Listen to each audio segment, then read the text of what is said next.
setengah jam awal. Tadi mungkin ada tuan-tuan yang terdengar saya dengan urus setia. Sebenarnya saya masuk awal sebab saya nak pastikan persediaan saya sendiri sebagai penyampai. Seterusnya, intipati penyampaian saya tu macam mana? Intipati penyampaian kita tu. Bincang dengan urus setia tajuk yang disampaikan. Contoh macam tajuk hari ni, berkongsian pengalaman. So saya kena berkongsi lah apa yang saya buat. Macam live saya bersama dengan usahawan, biasanya tajuk saya akan berbincang dengan pihak yang contoh macam Tuan Amsyari, saya akan berbincang dengan Tuan Amsyari. Tapi biasanya saya lah yang akan orang kata mengwaukan tajuk tu. Contoh, kalau kita cerita pasal cili, sudah biasa sangat kalau kita kata bersama usahawan tanaman cili. Jadi tak salah kalau kita ubah chili is hot. So orang akan awam bila kita publishkan, wow, apa Cik ni nak cerita sebenarnya?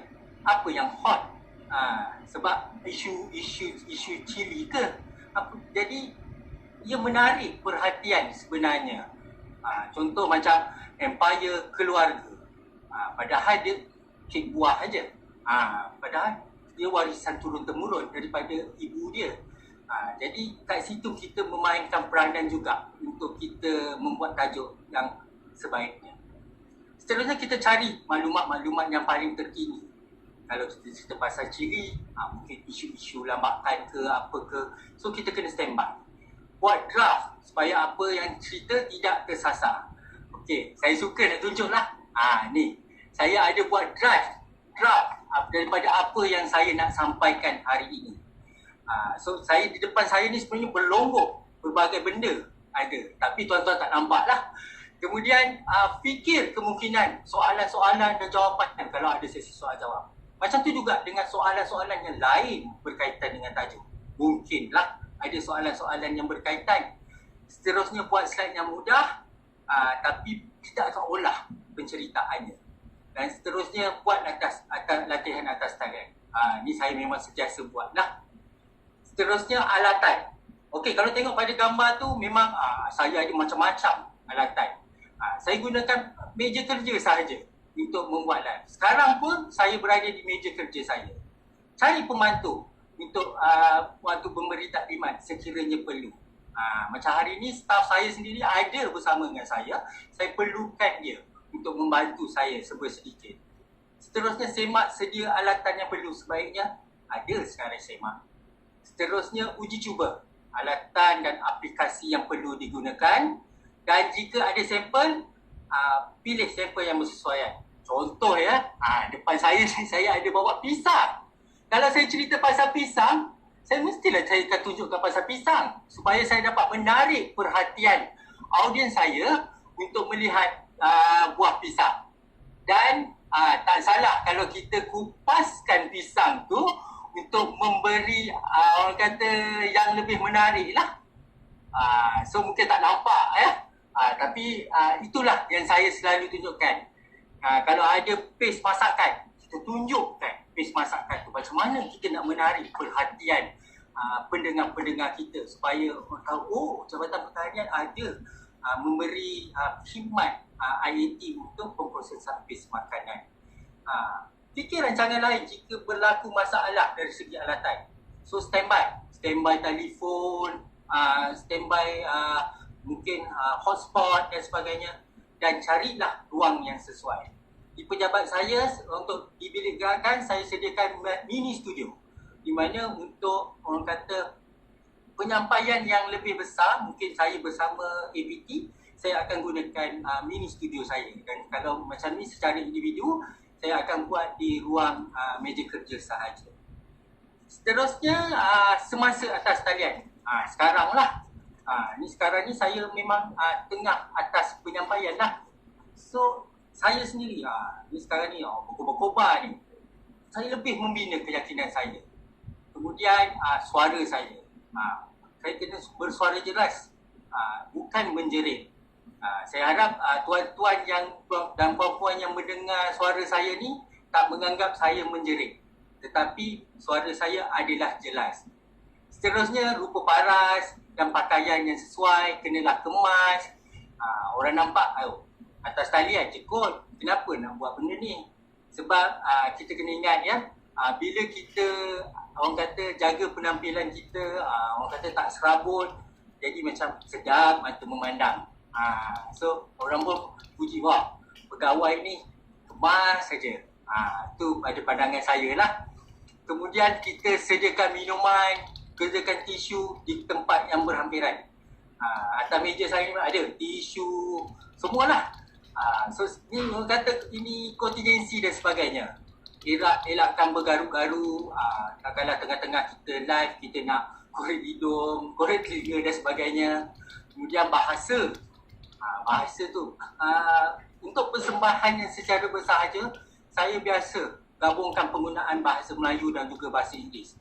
Contohnya kalau macam saya bersama dengan Kelang Chinese Chamber, ada beberapa perkataan bahasa Mandarin yang kadang-kadang saya gunakan. Ini bertujuan untuk menarik audiens saya untuk mendengar. Kadang-kadang saya cakap Feng Shui. So dia menarik siapa audiens kita. So kita kena gunakan bahasa-bahasa orang kata yang mudah difahami. Dan kita mesti menggunakan gaya penyampaian mengikut kaedah program kita pada waktu itu. Jadi kita kena bersedialah untuk mengawal keadaan luar jangka. Contoh kalau sekarang ni audio saya tidak berfungsi, so saya dah sediakan earphone. Earphone ni perlu, jadi dia membantu saya untuk orang kata kontingensi dan sebagainya.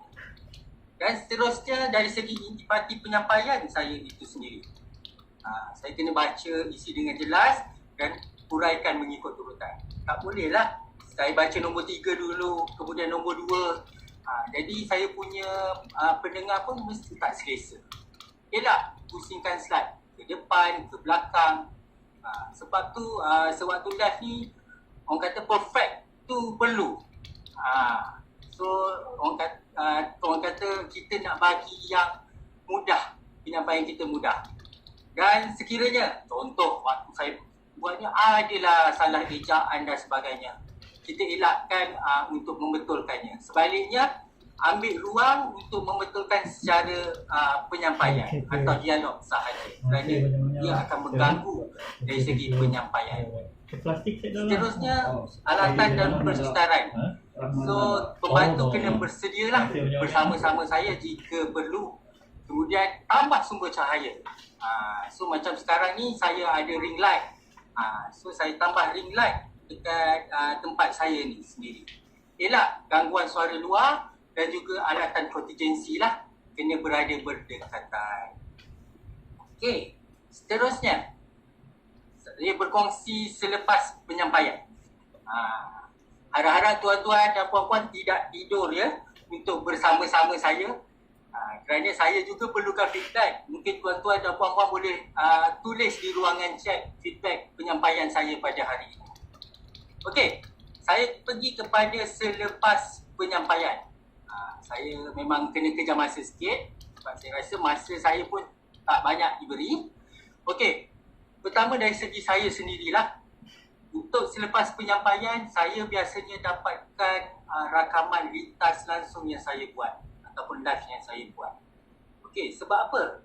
Sebab macam Dr. Nosida cerita dengan kita, apa-apa program yang kita buat, kita perlu buat penilaian. So, inilah yang saya buat, penilaian diri saya sendiri. Kita dapatkan rakaman yang langsung, kita nak tengok macam mana saya sampaikan depan orang ramai. Saya tunduk bawah banyak ke? Saya pandang kepada kamera ke? So, benda tu kita akan buat postmortem. Dan juga kita kena dapatkan data penonton tu sendiri. Kalau FB Live, saya dapat extract siapa yang lihat saya punya FB Live. Umur berapa yang lihat saya punya FB Live. Kemudian umur berapa, jantina apa.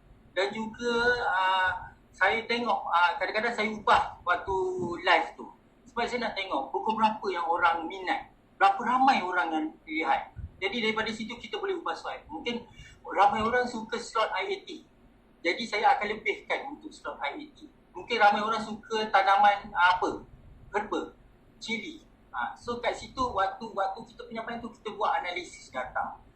Dan seterusnya, kita dari segi intipati penyampaian, mungkin waktu selepas daripada penyampaian tu kita tengok, oh ada lagi yang isi yang saya perlu sampaikan. Jadi kita buat penambahbaikan sebelum kita simpan slide kita ataupun apa-apa draft kita di satu tempat.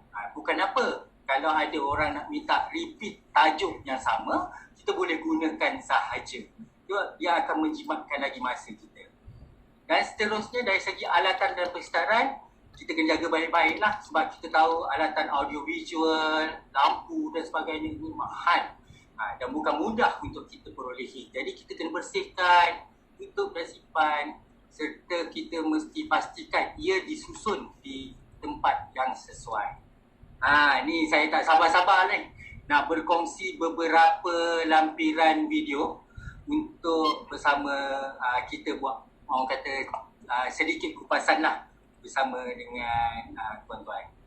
Okey, kita tengok dulu video saya yang pertama Lepas minggu depan hari Rabu Tuan Am, insyaAllah. So, kali ni kita akan bersama dengan usahawan IAT yang juga menggunakan cili sebenarnya. Usahawan base masakan dari Pejabat Pertanian Daerah Kelang juga untuk minggu depan.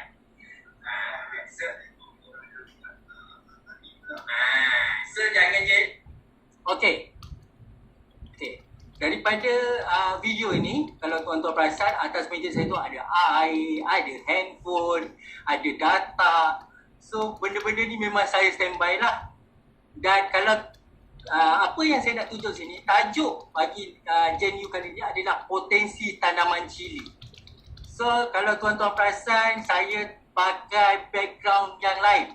Cili, hot. So kat situ sebenarnya kita nak mengelakkan kebosanan sebab kita dah selalu live, jadi audience kita mesti akan alah boring lah background ni apa semua. Jadi kita gunakan background yang ada kelainan. Okey, kita ke seterusnya. Kenapa ada sama-sama kita ni aktif untuk membuat promotion.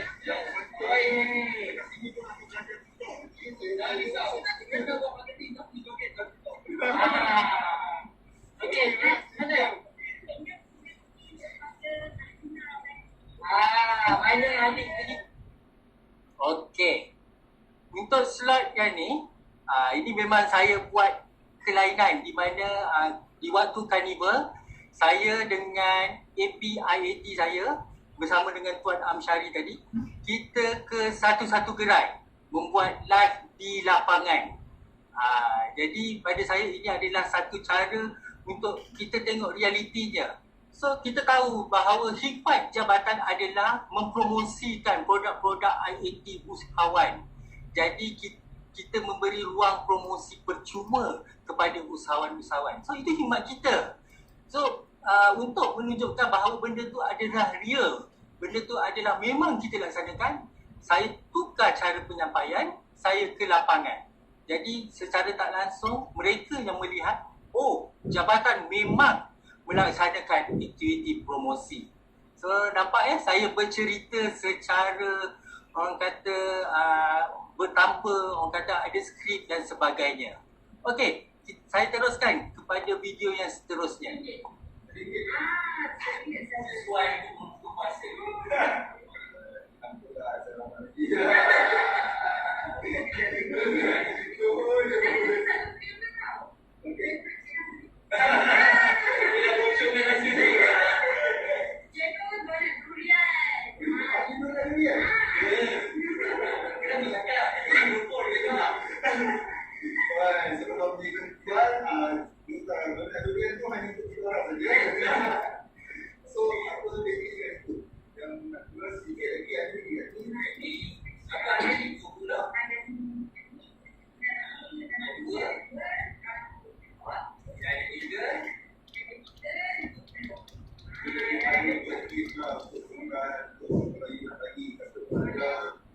Okey.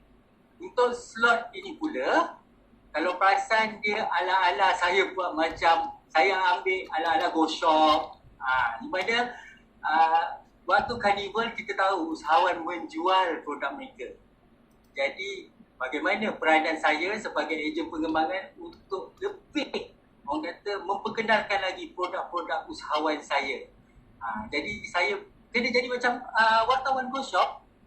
So kita bukan saja sebagai seorang pegawai, tetapi kadang-kadang kita juga adalah peniaga jualan langsung dan sebagainya. So nampak peranan seorang ejen pengembangan ni terlalu besar sebenarnya. Okey, seterusnya. Jadi kalau ayat ini tak cover pada kadang-kadang berada di bawah berada. Jadi terlalu banyak tugas kami di sini untuk mengenal mencintai dan mengenal ciri-ciri setiap tanaman dari ini. Okey, seterusnya adalah perkhidmatan yang kedua kami adalah penguasaan akta-akta dalam menjaga keselamatan, kualiti dan melindungi industri dan negara dari air. Okey. So kali ini bersama online kelas UMT. So kalau perasan di sebelah saya adalah ABT Daerah Kelang, Encik Zul. So saya memang saja menginvitekan ABT saya untuk bersama-sama saya bagi bercerita mengenai peranan ejen pengembangan. So tajuk dia memang peranan ejen pengembangan dan isu semasa lah. So kat sini saya ubah lagi cara penyampaian. Biasa kalau macam ni kita one by one secara online. Tapi saya invite kita berdiskusi. Maknanya dekat situ tak boring. So saya je bercakap. So siapa nak dengar kadang-kadang. So bila APT saya bersama saya, secara tak langsung saya melatih APT saya untuk lebih berkeyakinan, untuk lebih ke depan bagi menyampaikan penyampaian atas tanian. Okey, seterusnya. Kalau kita dengan orang ini, kita suka bagi dia Mami Lena.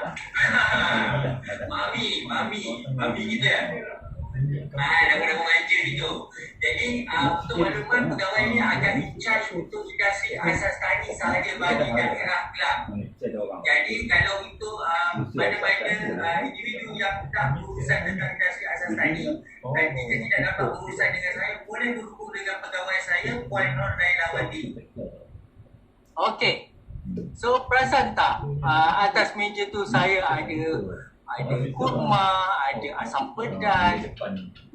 Title pun kita dah tahu dah. Pace Power. Wow, Pace Power. So siapa yang tengok iklan poster tu mesti dah berfikir, apa Pace Power? Pace kuat ke apa ke? So mereka akan tertarik untuk menonton live tu sendiri. Jadi dekat situ sebenarnya yang ini saya nak tunjukkan sampel tu tadi.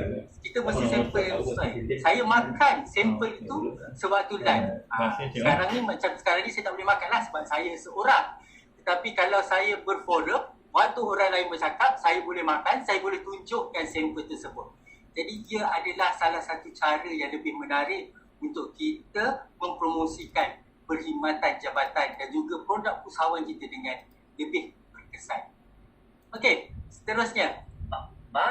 Dan kita bersama yang episod pertama, Cili Kisah, Ratu Cili Melayu kita, Puan Suzana. Jadi, mungkin di situ pun dah dapat bayangan dah apa itu industri asas tani. So, industri asas tani ni adalah produk post harvest lah, iaitu lepas tuai yang diubah menjadi produk-produk makanan. So, kalau kita tengok yang lepas ada cili giling, kita ada coffee herbal, dan kita juga ada produk-produk bakery, dan dia juga adalah kita tak boleh lupa juga sebenarnya ada juga produk kraft tangan sebenarnya. Seperti macam kalau kita tengok kalau tikar mengkuang, itu daripada daun mengkuang. So daun mengkuang adalah tanaman. So itu antara, itu industri kraft tangan. Ataupun kita tengok bunga awet. Bunga awet tu daripada bunga dikeringkan dan jadi fresh flower, kraft tangan. So itu adalah industri asas tani. Dan salah satu lagi yang terlibat dalam industri asas tani adalah agro pelancongan. So kalau kita tahu agro pelancongan yang berkaitan dengan pertanian, contoh kalau tadi ada video dan kita kan? Bersama yang episod keripik tu daripada mana? Daripada ladang keripik, dan di kawasan tersebut ada yang dijadikan agro pelancongan untuk bersama-sama harvest dan juga membuat keripik itu sendiri. Jadi industri asas tadi ni sebenarnya dia punya orang kata skop dia adalah okey. Kat sini kalau tuan-tuan dan puan-puan perasan, saya ada orang kata kesalahan info. So kat situlah perlunya keyakinan kita. Okey, ladang keripik. Padahal sepatutnya saya sebut ladang ubi kayu.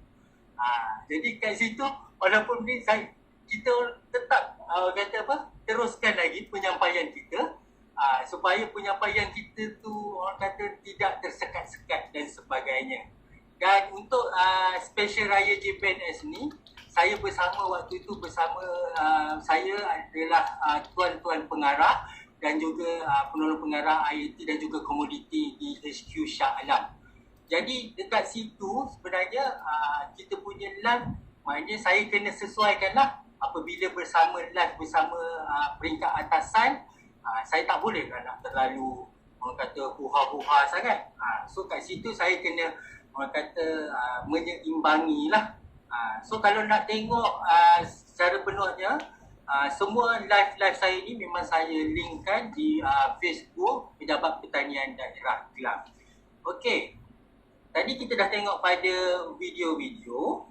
Sekarang kita terus kepada isu dan cabaran sepanjang pelaksanaan saya dalam melaksanakan aktiviti pengembangan atas talian. Jadi kalau kita lihat pada dasarnya dari segi pengalaman saya secara peribadi, apa yang saya buat pada hari ini untuk merealisasikan pengembangan pertanian dengan cara norma baru ni, sebenarnya kita tak perlu nak orang kata tunggu ada barang yang gah, tunggu ada lighting yang besar. Sebenarnya kita teruskan aja dengan apa yang ada di kita sendiri. Kadang-kadang kita tak ada pun kamera ke apa ke, pun kita terus je dengan handphone sendiri dan sebagainya. Sebab penyampaian norma baru ni memang kita perlu sokongan bahan-bahan tersebut. Okey, kita lihat dari kelebihan yang saya dapat daripada melaksanakan atas talian ni. Yang pertamanya saya seperti bila lama-lama kita buat, sebenarnya penyampaian kita akan jadi lebih mudah. So lebih mudah untuk kita membuat penyampaian itu sendiri sebab barang pun kita dah ada semua. Kemudian penyampaian kita sebenarnya lebih cepat sampai kepada kita punya audience. So macam bila saya buat online ni, saya akan minta feedback. Mana-mana audience yang saya kenal, saya akan minta feedback melalui WhatsApp dan sebagainya. Jadi kita lebih cepat. Ada yang komen di dalam ruangan chat dan sebagainya pun kita akan dapat feedback lebih cepat. Seterusnya, dia boleh meliputi semua golongan. Kita tahu Facebook, live apa semua tu, budak-budak pun ada FB, warga emas pun sekarang banyak yang ada FB, ada YouTube, macam YouTube live terbuka. Jadi semua golongan boleh akses apa yang kita cuba sampaikan. Kemudian sudah pasti penyampaian dah lebih menjimatkanlah masa untuk kita membuat persediaan. So bila benda-benda alatan semua dah ada, so kita just orang kata progress tu sekejap aja untuk kita membuat penyampaian. Seterusnya, saya tak nafikan memang ada kekurangan-kekurangan yang perlu kita hadapi.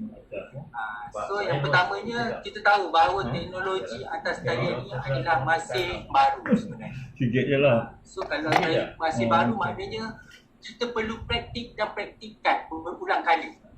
Orang kata practice make perfect. Kita semestinya sekali buat terus berjaya. So kita kena pastikanlah. Terusnya kekuatan dari segi sokongan internet.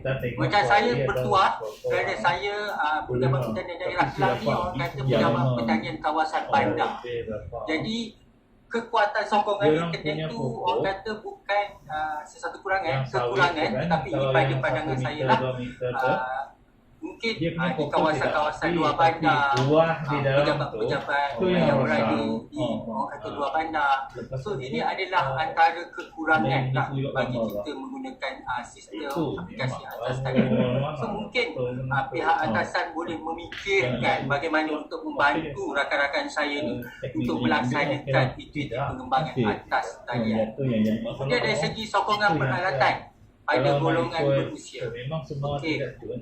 Untuk kawasan Lembah Kelang, okey, semua dah ada telefon pintar, ada yang ada Wadu Mas pun dah ada telefon pintar, dah ada laptop, dah ada internet. So mereka mungkin agak mudah untuk terima. Tetapi kita kena fikir juga bagaimana untuk penyampaian di kawasan lain. So mungkin ada yang masih lagi menggunakan bukan telefon pintar dan sebagainya, tak ada apps, mungkin pegang komputer pun tak reti. Jadi itu antara kekurangan lah yang mungkin berlaku bagi orang kata mendapatkan penyampaian atas talian. Dan tidak semua sebenarnya kita mampu sampaikan dengan jelas. Contoh, kalau misal kata saya nak tunjukkan kaedah tu pokok buah-buahan. So bagaimana kalau saya tak ada peralatan yang boleh zoom in pada saya punya kaedah tu, sebab kita tahu kaedah tu terlalu halus dan sebagainya. So hands on tu mungkin tak begitu berjaya untuk disampaikan. Tetapi kalau saya ada alatan yang orang kata lebih canggih, dua kamera, satu yang boleh zoom dan satu yang boleh dia saya punya slide, so mungkin benda tu akan jadi lebih berkesan. Jadi saya ada beberapa cadangan lah. Saya ambil ruang dan peluang ni untuk memberi cadangan bagi penambahbaikan sistem atas talian ni. Yang pertamanya, pihak kita kena perkukuhkan lagi jaringan-jaringan internet yang ada di serata kawasan. Dan kita kena mula latih petani kita, dan juga bukan petani saja, pegawai-pegawai kita dalam menggunakan alatan-alatan atas talian. Orang kata kita nak latih petani, kita kena berlatih lah dulu kan. Kemudian kita naik taraf alatan tu. Sebab orang tidak ikut, saya kata tadi, mulakan dengan yang sedia ada, tapi kita naik taraf tu dari semasa ke semasa. Kita tahu benda ni bukan orang kata senang nak diperolehi, semua perlukan perbelanjaan dan sebagainya, namun kita perlu upgrade dari semasa ke semasa bagi orang kata benda tu selesa sesuai dengan keadaan semasa. Dan seterusnya kita tingkatkan lagi kemahiran penyampaian kita. Tak salah kalau kita ada kelas pengucapan awam pada pegawai, kita ada orang kata grooming dan sebagainya, sebab benda-benda ni mempengaruhi penyampaian kita di atas talian. Jadi saya di Pejabat Pertanian Daerah Kelang bersama-sama dengan Jabatan Pertanian Negeri Selangor, saya memang orang kata bersyukur kerana di Jabatan Pertanian Negeri Selangor, ibu pejabat saya amat komited dalam membantu saya dalam pelaksanaan penyampaian di atas talian. Dan saya juga mendapat sokongan yang padu daripada anak buah saya sendiri, dan juga usahawan-usahawan saya, tidak kira usahawan tanaman ataupun usahawan IoT,